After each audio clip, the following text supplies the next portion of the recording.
శ్రీమాత్రే నమః. ఈరోజు 32వ శ్లోకం. అంతకంటే ముందు ఒకసారి 31వ శ్లోకాన్ని చెప్పుకుందాం. స్వధర్మమపి చావేక్ష్య న వికంపితుమర్హసి ధర్మ్యాధియుద్ధాశ్రేయోన్యత్ క్షత్రియస్య న విద్యతే. 32వ శ్లోకం. యదృచ్ఛయా చోపపన్నం స్వర్గద్వారమపావృతం సుఖినః క్షత్రియాః పార్థ లభంతే యుద్ధమీదృశం.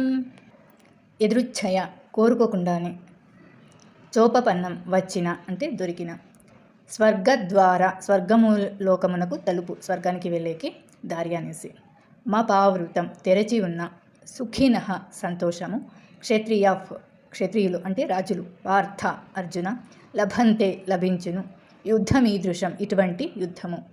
ఓ పార్థ, ధర్మాన్ని పరిరక్షించే ఇలాంటి అవకాశాలు కోరుకోకుండానే దొరికిన క్షత్రియులు అదృష్టవంతులు. ఇవి వారికి స్వర్గమునకు తెరిచి ఉన్న ద్వారము వంటివి. అంటే ధర్మయుద్ధం అనేది రాజులకు చాలా శ్రేష్టం అన్నమాట. ధర్మయుద్ధం క్షత్రియునికి శ్రేష్టం.